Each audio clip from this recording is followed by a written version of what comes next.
शारदा सिन्हा जी नहीं रही हमारे बीच और नोएडा में प्रवासी महासंघ नोएडा हर वर्ष छठ का पर्व मनाता आ रहा है। हमारे साथ आलोक वत्स जी हैं। आलोक वत्स जी, किस तरह याद करते हैं आप शारदा जी को?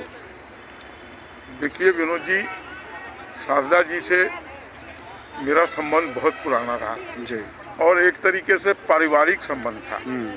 जब वो शुरू में ख्याति प्राप्त नहीं थी, मैं बचपन में छोटा सा था, तो वो एक मंत्री होते थे बिहार सरकार में, शंभू शरण ठाकुर। ये समस्तीपुर में प्रोफेसर थी, तो वो गाने के शौकीन थे।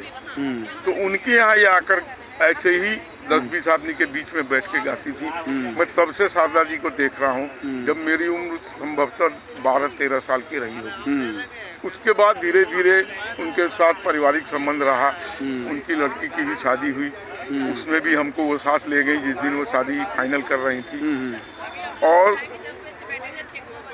फिर बाद में हमने यहाँ छठ पूजा का आयोजन चालू किया और लोगों के सहयोग से, लोगों के इससे मुझे 15 साल से मैं इसका अध्यक्ष हूँ। उनको मैंने यहाँ बुलाया भी। उन्हें 2016 में मेरे कहने पर, उस समय वो बंद कर दी थी स्टेज शो, लेकिन मेरे कहने को वो टाल नहीं सकी और वो यहाँ आई थी और जमा दिया था पूरे। और सबसे बड़ी बात है कि भोजपुरी संगीत में जिस ऊंचाई पर वो ले गई, आज पूरे विश्व में ये छठ पर्व मनाया जाता है। जहाँ कहीं भी बिहार पूर्वांचल के लोग हैं, अब तो दूसरे स्टेट के लोग भी इसको करने लगे हैं। मैं समझता हूँ कि शायद कोई भी छठ का आयोजन या पूजन नहीं होता होगा जहाँ शारदा जी का कोई गीत नहीं बजाया जाता होगा। एक तरीके से सिनोनिमस हो गई है कि छठ और शारदा सिन्हा का गीत, दे आर पैरेलल, मतलब एक ही साथ एक ही समय वो चलता है।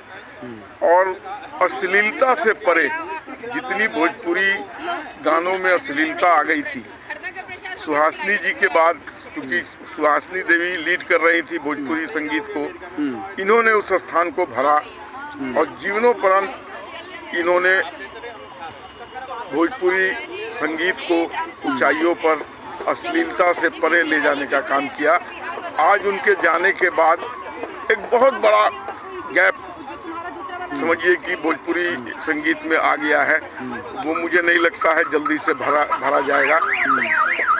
अपनी गीतों से, अपने मधुर संगीत से, भोजपुरी गानों से वो जब तक ये पृथ्वी रहेगी, जब तक वो याद किया आज उनकी कोई ऐसी बात याद आ रही है आपको, जब कहीं बैठे हों और उस समय उन्होंने कोई बात कही हो ऐसी, और इस समय भी आप उसको महसूस कर रहे हैं? मुझे एक वाकया याद आ रहा है कि जब 2016 में आई थी वो, और वो पूरे रंग में जब आ गई थी गाने के,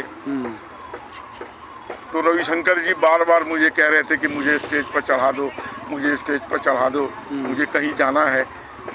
तो रविशंकर जी को फिर मैंने बीच में रोक कर शारदा जी का प्रोग्राम और रविशंकर जी को मैंने स्टेज पर चढ़ाया और उनका भाषण हुआ।